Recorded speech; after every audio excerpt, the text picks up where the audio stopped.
रहीम।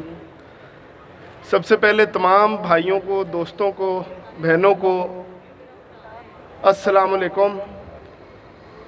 मैं अशारिब सोहल PP 162 से मेरा ताल्लुक़ है। पेशे से मैं एक वकील हूँ और यासीन सोहल साहब जो MPA हैं DHA और कैंट के एरिया से, उनका मैं बेटा हूँ।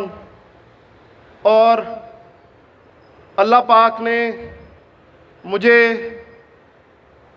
एक बहुत बड़ी ज़िम्मेदारी मेरे कायदीन ने इस इलेक्शन में सौंपी कि कैंट के अंदर, जहाँ पर यूथ का 2018 से पहले कभी कोई नामो निशान नहीं था, कैंट के अंदर यूथ को मुनज़्ज़म करने की ख्वाजा साद रफ़ीक साहब ने मुझे एक ज़िम्मेदारी सौंपी और अपनी कोशिशों को जारी रखते हुए हमने 2018 में यूथ की बदौलत और यूथ के जज्बे से अलीम ख़ान जैसी ATM मशीन को शिकस्त दे दी।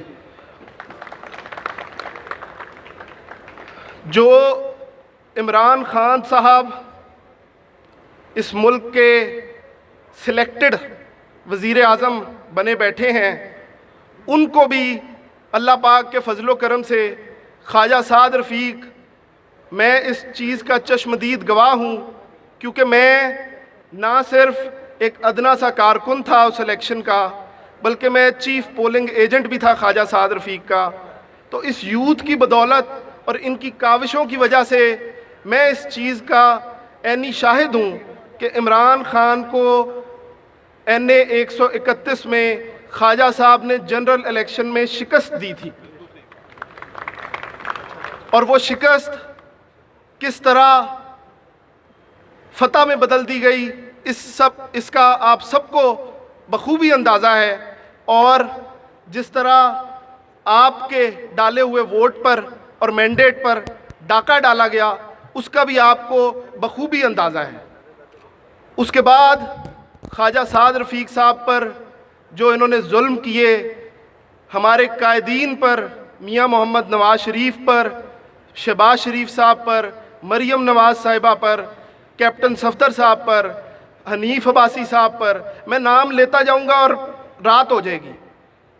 इतने जुल्म किए गए और आज अल्लाह पाक ने बहुत से हमारे कायदीन को सुरखरू किया और अल्लाह पाक के फजलो करम से हमने अदालतों में भी, हमारी बहन यहाँ पे शुमाइला राना साहिबा मौजूद हैं, खुरम रोहेल असगर साहब यहाँ पर मौजूद हैं, ये भी इस चीज़ के गवाह हैं। और ये शाना बशाना अदालतों में भी हमारे साथ, अपने लीडरान के साथ, कायदीन के साथ शाना बशाना कंधे से कंधा मिलाकर उनका हरावल दस्ता बनकर वहाँ पर खड़े रहे।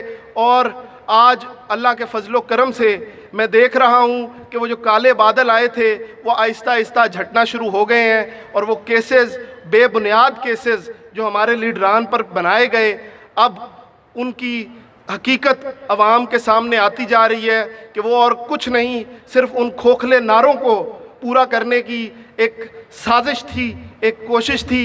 और हुक्मरान, मैं ये भी बताता चलूँ कि हुक्मरान अगर सिलेक्टेड हों तो तभी इस तरह के हथकंडे इस्तेमाल होते हैं। इलेक्टेड वज़ीर आज़म आपके सामने 3 दफ़ा आया, 3 दफ़ा आकर उन्होंने अपने होने वाले पुराने सारे हिसाब किताब माफ़ कर दिए थे। तो लिहाजा इंशाअल्लाह ताला ये आप सबकी बदौलत ही ये जो अब अगला इलेक्शन आएगा, उसमें हम देख रहे हैं कि आपके जज्बे की वजह से इंशाअल्लाह ताला मुस्लिम लीग नवाज़ दोबारा कामयाब होगी। खुरम रोहेल असगर साहब को मैं दाद देना चाहूँगा कि जिस तरह से मुनज़्ज़म तरीके से ये यूथ विंग्स को चला रहे हैं, इसका आज से पहले PMLN में कोई तसव्वुर ना था। खसूसन हमारे कैंट के हलके में, DHA के हलके में, जहाँ पर यह सोचा जाता है कि PTI का बहुत ज़्यादा वोट बैंक है और PTI से मंसूब किया जाता है यूथ को, वहाँ पर जिस तरह इन्होंने अब काविश की, मेहनत की और अच्छे चेहरे सामने लेकर आए, वर्कर्स को सामने लेकर आए, और इनकी काविशें इंशाअल्लाह ताला रंग लाएंगी और पंजाब ही नहीं पूरा पाकिस्तान नवाज शरीफ के नारे से गूंज उठेगा। शुक्रिया।